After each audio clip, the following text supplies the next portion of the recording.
Good morning, everyone. And yeah, I'm going to be running through a standard that some of you may have heard about, some of you may have seen in certain marketing tools, some of you may have seen in general communications being sent out from certain organizations called Dmarc. We're going to keep this fairly educational. I know we've got on the screen at the moment it's saying Sendmarc. That is the product that the guys at Discus do have in place to help you out with Dmarc, and I'll come into that in just a second. But before we jump into what Dmarc actually is, we first really need to understand a little bit more around email security itself. So we've got a little bit of a problem at the moment in that 91% of cybercrimes are initiated via email. Truth be told, I don't think anybody in the room thinks that that's a particularly surprising figure. The fact that 91% of the cybercrimes, you get a phishing email coming through, as Francis mentioned earlier on, that we've got suspicious texts coming in, emails coming in. Yeah, that looks all normal. We're trying to protect against those. But really what I wanted to focus on is those 4 key areas that we see on the screen there. The first one being impersonation attacks. An impersonation attack, for those unaware, are attacks that are coming from a legitimate email address. So think about it from a perspective of maybe you receive an email from damien@discus.co.uk as an example. You're going to think that's legitimate because you speak to Damien on a fairly regular basis. So the fact that an email's coming in from him is perfectly normal. But if that email is asking for payment, you might be thinking, okay, that's fairly normal, that's not unusual, so I'm actually then going to just keep an eye on that and see and pay that into the bank account. But that email has come from a malicious actor. And we want to make sure that we are protecting our own domains against these sorts of attacks. The other one is the interception of emails.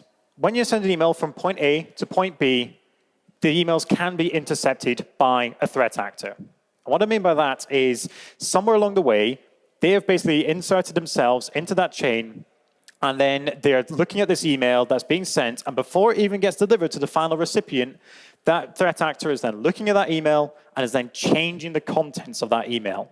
So they're changing things like the bank details, they're changing about the contents itself, trying to divert the conversation away from either yourselves or trying to actually divert the conversation or even steal money by changing those bank details.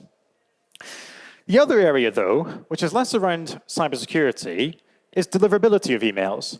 I'm not going to get you to raise hands or anything like that, but just think in your head about the amount of times recently that you've had emails land up in the junk folder or you've had emails just straight up being bounced when you're sending them out to someone else. And you're thinking, yeah, that's probably increased quite a bit, especially in the last 6 months to a year or so. We're just going to notice this bigger increase of people coming to me say, oh, sorry, I never got your email. It ended up in my junk folder.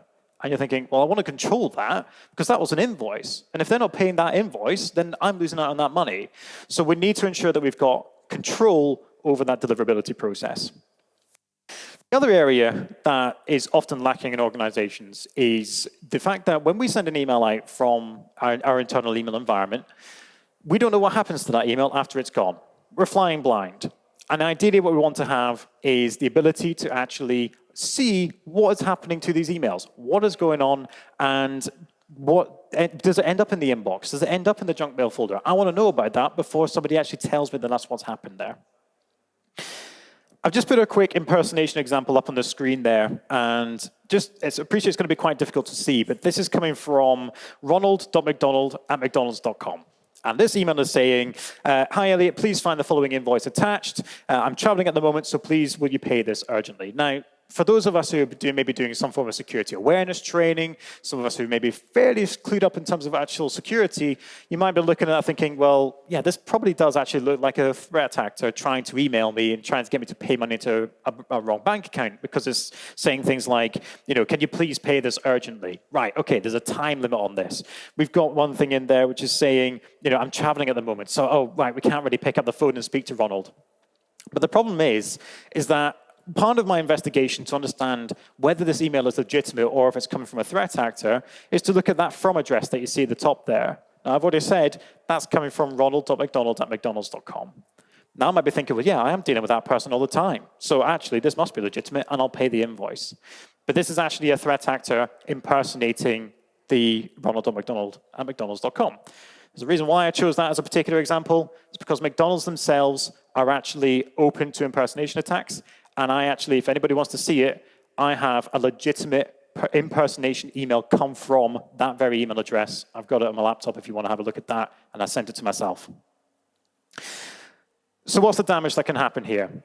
I think a lot of these you're probably already thinking about. The likes of deposit fraud, we've referred to that already, about money being sent into the wrong bank account. The likes of ransomware distribution, we would need to make sure that it's a lot easier for threat actors to be able to distribute ransomware if you have somebody that is, you've received an email from someone that looks legitimate. So you're much more likely to click on a malicious attachment, a malicious link, something along those lines. Identity theft. Someone is going to be able to actually impersonate you as an individual if they've got your email address, and they're going to be having communications with your clients, your suppliers, the rest of the world. We want to make sure that we're protecting against that as much as possible, which obviously all of that then culminates into reputational damage. If an email comes from your domain to your customer with a malicious link, where are they going to point the fingers at? They're going to point them at you. But you, in this case, may never have actually been involved in a data breach. So actually what can happen is threat actors can impersonate your actual email address without even getting into your systems. So your existing protection, as we can see there on the left-hand side, you may be familiar with some of these technologies, the likes of, say, a Mimecast, your Sophos. We actually use one at Brigantia called Hornet Security. And the idea around these tools is to protect your internal staff, to make sure that any inbound emails coming into your environment are actually protected and are being checked. And if anything is malicious, it goes into the quarantine or the spam filter. What we're talking about today, though, is actually about your suppliers, your customers, the rest of the world. Who's protecting those people? Because at the moment, nothing is. And that's where then DMARC comes in, Sendmarc comes in to be able to help with that. And DMARC encompasses these 4 key pillars. It's encompassing those impersonation attacks. It's encompassing your interception of emails, the deliverability of the emails. We're ensuring that the emails are being delivered into the inbox itself. And also, it's giving us visibility on what is happening to those emails after the moment of which we have sent that email out. I'm going to very quickly go through these other 3 acronyms. The issue with cybersecurity is there are acronyms a It's just, there's far too many, but I'm going to have to run through these. Some of you may be familiar with SPF, Sender Policy Framework. Imagine it like an invite list into a party. Anybody that's on this invite list is allowed into the party. Anybody not on the invite list is not allowed into the party. That's essentially what you're telling the world. What tools are you using to send emails out? Are you using Microsoft, Google G Suite, maybe MailChimp or HubSpot for your marketing emails, Sage for your invoicing, something along those lines. DKIM, domain keys identified mail. Don't need to worry about what it does, but it's basically a wax seal on a letter. 2 main purposes for a wax seal. The first being, you know where that letter has actually come from because of that unique seal. The second is that you know that if the contents of the letter has been changed, then the wax seal itself has been broken in transit. And the idea of DKIM is to protect against that. The inherent issue between both of these, they don't communicate with each other. And that's where DMARC comes in.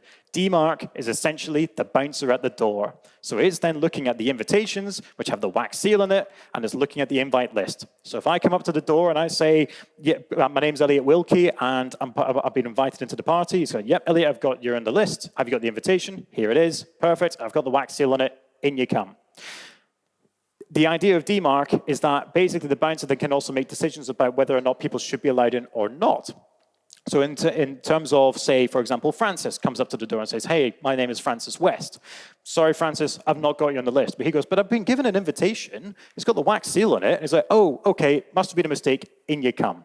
And that's the idea. We want to make sure that that happens because that is legitimate and normal behavior. If there was no DMARC in place, there's a potential risk that he would have just been turned away. And there are 3 different levels of configuration here. None, quarantine, reject. None basically says, I do not care what you do with the email when I send it out. I just want you to give me a report. Tell me what is happening with these emails. The issue with this particular policy, this particular DMARC configuration, is that there is no control over the deliverability. You're leaving it up to that bouncer to make the decision. You're not telling the bouncer what to do. You're leaving it up to them to decide what to do. Quarantine is when, if there's a malicious email, then we put that email into the junk folder, or we tell them to put it into the quarantine environment if you have a tool that uses that. Microsoft themselves have a quarantine environment. But the inherent issue of having a quarantine environment is that people can still go in there, they'll click on malicious attachments, and the email will then still be delivered. The final point is that we want to get to P equals reject that we see on there. That's when you're telling recipient mail servers, bounce that email if it fails those authentication checks. If they're not on the invite list and they don't have an invitation, turn them away. So to very quickly visualize this, let's say, for example, Damien is sending an email to me. So that's coming from damien@discus.co.uk. And what we're then doing is we are then going to be looking at the discus.co.uk domain. Do they have Microsoft on the invite list? Yes, they do. Fantastic. It's come from Microsoft as well, so we know that that's safe. We're then going to check to see if that email has a wax seal on it. Yes, it does. Brilliant. We're then going to deliver that email into the inbox of the recipient, in this case, me. But let's say someone's trying to impersonate Damien's email address. It's coming from his actual email. It's coming from his actual domain. But the problem here is that I'm still going to look at the discus.co.uk domain. So I'm then going to go, where's this email coming from? Is it somewhere that Damien likes? Or is Damien saying that it's allowed to be send emails? No. Right. OK. So they're not on the invite list. Is there a wax seal and a letter? No, there isn't. OK, great. So what we need to now look at is, what does a DMARC say? And a DMARC is saying, bounce the emails if it's failing those authentication checks. So I'll then bounce that email back to the impersonator, but the legitimate emails will be delivered into the inbox. Every single time an email then gets sent into by discus.co.uk, a report then gets generated. And that report looks like this. Not particularly pleasant to look at, if I'm going to be honest. And there's more of it. There are more lines of it. I don't want to mess around with it too much, just in case I screw it the way it looks. But basically, it's incredibly difficult to read. And this is where this tool that guys at Discus are using is interpreting this data and is giving it back to you to then understand, are these emails being delivered? Are they not? What is happening? For those of you in the room who needs to adhere to PCI DSS, some of you may be familiar with this, some of you might not be, but it's a payment card industry security standard, basically. As of March 2025, you will need to have PCI DSS in place. Need to have DMARC in place. And this is a requirement that they're saying. You can see that there on the bottom left-hand side. As of March 2025, that does need to be in place. It's also recommended by the likes of Google and Yahoo and Microsoft that you use a third-party tool to monitor for all those reports that we just saw earlier on. They say use a third-party service. In this case, Sendmarc is the one that we use here at Discus and Brigantia. Some of you may also be aware that Google and Yahoo came out with an announcement back in October of last year that came into effect in May of this year that you need to have a DMARC policy in place if you send out more than 5,000 emails in a day. Now, some of you might be thinking, well, OK, that doesn't affect me. I send upwards of maybe 100 emails, 200 emails at most a day, so I'm not going to be affected by this. And that's an issue for two reasons. The first is threat actors, if they're going to impersonate your domain, will be sending out thousands and thousands and thousands of emails from your domain every single day. One example of which, there was a cleaning company with 30 users in the organization, about 100 cleaners who didn't have email accounts, and they have been around since the mid-90s, managed to get a good domain on the website, and what ended up happening is some attackers started attacking their website. They were completely oblivious to this. They had no idea this attack was going on, but they were having 10,000 emails a day being sent from their email address. The only reason why they started looking at this is because Google and Yahoo started enforcing DMARC on them, and they went, right, well, we need to have a look at DMARC. Oh my God, we're under attack, and big time. The other issue is that North Korean threat actors are targeting Western organizations who have a weak DMARC policy or have no DMARC in place. This came out as an announcement from the United States State Department, FBI, and NSA. They all came out saying, if you have a weak DMARC policy, you're likely to be targeted by a threat actor. One final slide before I hand over to Clelia. If you want to have a quick scan of your domain to see how secure you are, feel free to scan that QR code there. There's a scoring system out of 5. If you score 3 out of 5 or below, your domain can be impersonated. And we can speak to the guys at Discus, speak to myself after today's session to understand a little bit more about what we can do to help you there. 3 out of 5 or below, you can be impersonated. Thank you very much.